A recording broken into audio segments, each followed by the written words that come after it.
Mean dance teacher. It's fun to play mean, isn't it? Why are dance teachers so demanding usually? Because you have to. It's just incredibly hard to do, and if you don't push yourself to the limit, and you hit those moves and all of that.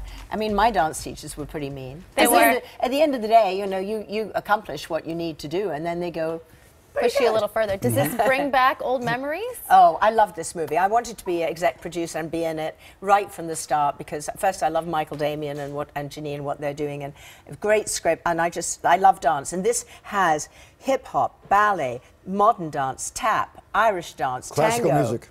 Classical music, classical Everything. violin that goes to hip hop. It's just incredible, and it's a wonderful love story. And what's also unique is all these kids here are the best dancers in the world, and they're acting. Okay, some of them for the first time. So it's not actors being doubled by dancers. This is the real deal. Do you think if you hadn't gotten injured as a ballerina, you would have pursued dance further?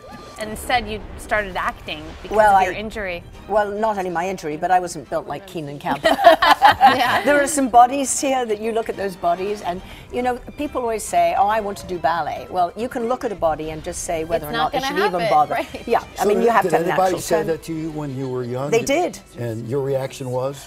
My reaction was, I'm going to go and I'm going That's to do it. And I danced with the Kirov at Covent Garden, so I did it. Wow. But pretty much killed my body.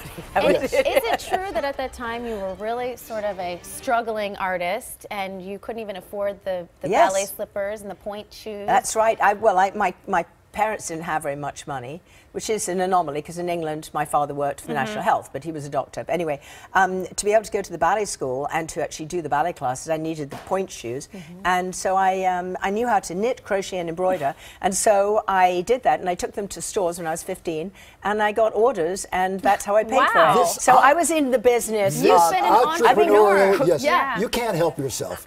When I was 15, I had a company. We have to hold you back because while you're sitting here, we know you're creating a product to sell.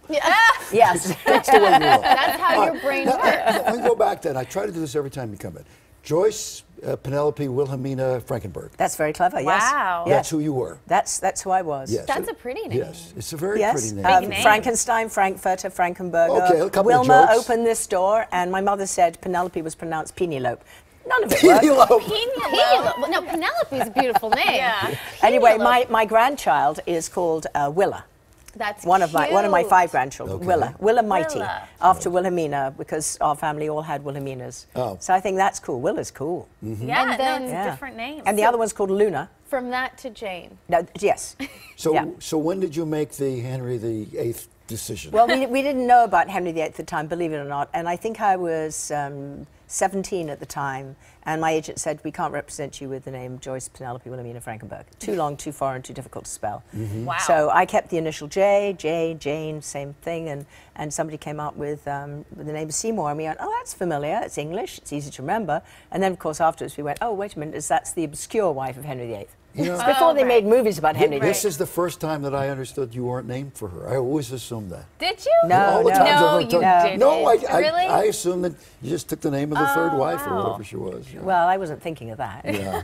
Unfortunately, I was all that time. So I find it fascinating that when you're in England and you start acting, they tell you you're too exotic, you're too beautiful, and it's going to be a problem for you. And that's what causes you to move to the United States. Is that weird? It is so weird. And I talk too properly. Yeah. And yes, I mean, if you look at a lot of English drama now, it's more what they called, in those days they called it kitchen sink drama, more like, more colloquial. Look back in anger. Right, so the weird thing was I had to come to America and become an American to be accepted. It is Weird. so I was told if weird. I came to America and I could lose my English accent completely, I would be able to work here. And now you're an official U.S. citizen. I'm right? a U.S. citizen and And an officer of the British Empire. OBE, yes. And I'm in both ponds. When but- you're OBE, Yes. are you addressed in a certain way? Yes, Jane Seymour, OBE. Okay, but you're not Lady Jane Seymour. No, you're only a lady if your husband gets to be knighted. If he's an earl or If I get upgraded, I would be like Dame Helen Mirren or Dame Judi Dench. Right, if you get I upgraded. need to be a dame, please, a dame. That would be all right, awesome. okay. No, maybe this Right? maybe I'm- high strung. it's- high Jane strung. or Jane. Oh, we got to go, unfortunately. Oh no! Well, go and see Yeah. High Strung. Okay. It's an amazing movie, and April 8th. and these kids are so amazing. Yes, April 8th, and it's at the Chinese, Okay. Oh, fun. and that's Nice. fun. Joyce Penelope Wilhelmina Frankenberg. Thank you so much. Great to see you again. never Jay. Thank you. And thank you for all the advice. Oh, yes. What